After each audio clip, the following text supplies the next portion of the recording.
Hello, everybody, and happy Friday. It is time for another Fairy Godlawyer Friday update.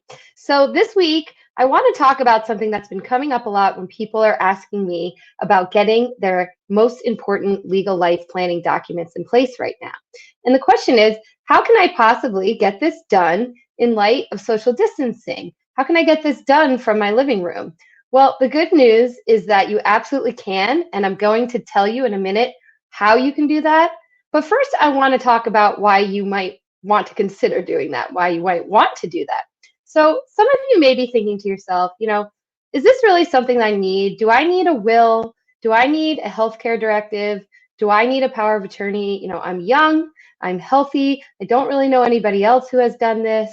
And I don't have any assets, and I just don't see why I need this for myself right now. But the reality is, guys, is that you and I both know that the three D's in life, death, disease, and disaster, they don't come with a delivery date. And so I really want you to ask yourself on a practical level is what would happen? What would happen to you, to your children, or your family in a worst case scenario? And are you actually prepared for that? And if you're not, then I have good news for you because I do have some solutions for how you can get yourself and your family prepared from the comfort of your living room. So I want to talk real quick about what are the most basic and most important legal life planning documents that everybody really needs to have in place, regardless of if you have any assets, regardless of if you have a business. And those are a will, a healthcare directive, and a power of attorney. Those are the basic documents that everybody needs. And if you've been following me for a while, then you've probably seen that I've posted my free healthcare directive with instructions on exactly how to get it executed and completed and notarized from your living room. I'm going to post that in the comments here again because I just think it's so important. I can't reiterate enough how important it is for you to get this in place for yourself. So if you haven't done it yet, if you haven't clicked my link for a free healthcare directive and you haven't gone through the process of getting this done for yourself, do yourself a favor and do it this weekend. It won't take you very much time, and you're going to have so much peace of mind knowing that these things are taken care of in the event that something happens to you. But let's talk about exactly how you're going to get these documents done from home. So some of the most important legal documents require witnesses, and that is a will, and some require notarization. So that would be a healthcare directive and a power of attorney. And another document that you may be looking to add to your complete plan, your complete legal fortress, is what's called a living trust if you have children or you have a business or you have real estate. Now, believe it or not, a living trust does not need to be notarized or witnessed unless it involves real estate. So if it does involve real estate, it does. But if not, then you can actually create a trust from home without having any witnesses or without having it notarized. So let's talk about the will for a second, because that is a document that requires two witnesses. So you have a couple options if you're trying to get a will completed from home right now. One is you could just find two witnesses. That could be your neighbors looking, from the porch. That could be friends that are willing to come over and do a signing in a safe social distance way. Or that could even be us. And I'll show you right here that we have been doing some signings with our clients with safe social distancing in mind. We just did a porch signing yesterday. And so we are taking precautions to be able to continue to help our clients get these important documents in place. But a lot of people don't realize that in California, it's one of the few states where you can actually create what's called a holographic will. So what is a holographic will? It's a will that you write in your own handwriting. You have to write the whole thing from start to finish in your own handwriting, and there are some requirements that you'll need to follow. But if you do it correctly, it is a valid will, and you don't even need to have any witnesses. So that is one option for you to get your will complete from your living room. Another option is that California actually also has a doctrine that allows for harmless error. So what that means is that if there's clear and convincing evidence that this was intended to be your will, and for whatever reason it wasn't witnessed properly, then that is going to be okay if there's ever a dispute about whether this will was valid. So I wouldn't say it's something that we want to rely on, but it's certainly a stopgap maneuver in the meantime if you want to get something in place. And then when you can get it witnessed properly, you can, of course, do that at a later date. So that's your option for the will. Now, when it comes to the healthcare directive and the power of attorney and a trust, if it doesn't involve real estate, well, there's been a lot of states throughout the country that have been implementing emergency orders to allow for remote online notarization. And I've tried this out, and it's really pretty cool.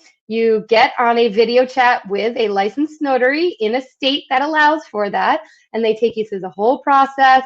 They review your ID and your identity. There's questions to confirm who you are. The whole thing is video recorded, and it's really quite a great way to prove really that somebody intended to sign this legal document, because unlike with a traditional notary where all there is a thumbprint in a book, this actually includes a video that is going to capture the entire signing. I did this with my mom. She wasn't aware that it was going to be recorded. So now I have a funny video of her trying to navigate the online notarization process. Thanks, Mom. So like I said, California actually does not currently have a law that allows California notaries to do this. So if you are a California notary, like Liz is at Conscious Legal, then that California notary cannot perform a remote online notarization currently. There may be legislation soon that will allow her to do that, and we're really hoping for that to be the case sooner than later. But for the time being, Liz can offer mobile notary or regular notary services, but only if she's in person with you and respecting safe social distancing procedures. However, California does have a roundabout way of getting this done from your living room using remote online technology. And that is because, really, of the United States Constitution, believe it or not. And the Constitution provides that all states must respect the public acts of other states. And that includes the notarial acts. So if you get your document remotely notarized by a notary, a remote online notary from another state, and it's valid in that state, then your notarial act is valid and your document was validly notarized. This was even posted on the California Secretary of State website. I did a lot of research about this, and then that research was confirmed when it was posted on the Secretary of State website saying that this was valid. You know, recently they took that down, but not because there's been a change in the law or a change in interpretation. I think it's just because they're promoting the use of California mobile notaries using safe social distancing rather than people going to other states because they want to support California notaries. But there are actual guidelines on the Secretary of State website that tell mobile notaries how they can notarize documents currently and provides procedures for doing so with physical distancing. So that is also an option for you as well. So guys, I really advise you click my link for the healthcare directive, and there's step-by-step instructions in there on exactly how to get that document remotely notarized with a remote notary that we have partnered with in Nevada. Get it done this week, get it done this weekend. You're gonna feel so great and so protected once you do. And if you want to talk to me about getting any of your other most important legal documents in place for the protection of yourself, for the protection of your business, for the protection of your children, then definitely give me a call, send me a message, and we'll get you on our calendar. So that's it for your update on how to get your most important legal documents signed from your living room. I did want to shift gears really quickly. I know I said last week I wasn't going to talk about the PPP loan anymore, but there has been a pretty cool update. So I wanted to let you guys know that on May 13th, they updated. When I say they, I mean the SBA. The SBA updated their frequently asked questions with question number 46. And this is a really important one for small business owners, and I'm really excited to be able to tell you about this. And the question is, how will the SBA review the borrower's required good faith certification concerning the necessity of the loan. Well, this was something that was going around in my head for a while, and I didn't bring it up because I knew there was going to be some guidance coming out, and I was right. If you did apply for a PPP loan, you might have noticed that as part of the application process, you had to certify under oath that current economic uncertainty makes this loan request necessary to support ongoing operations of the applicant. Well, that's obviously easy to certify if your business has completely dried up and you have no revenue. But what if you still do have some revenue and you're just kind of unsure about what the future might hold, and you wanted to get this loan just to provide you with some comfort and some wiggle room just in case something happened. We all don't know what's going to happen. It's very uncertain, and that's quite a vague standard to say that current economic uncertainty makes this loan request necessary. Well, I would say that's probably true for about 99.9% of businesses out there. But it wasn't really clear on how they were going to judge this standard. Were you going to have to show that you actually had a decline in revenue or some other damage to your business caused by COVID-19? The answer is no. So this is really great news for the average small business owner. If you took out a PPP loan or you're thinking about taking one out, you can do that safely knowing that as long as your loan is under $2 million, you will be deemed to have made this certification in good faith. There's not going to be any requirement that you prove that there has been a downturn in your business. You are eligible for this money if it's under $2 million, which I can't imagine any of you watching this would be getting a PPP loan more than $2 million.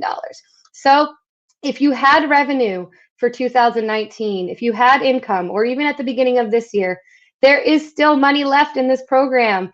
Apply, see what you can get.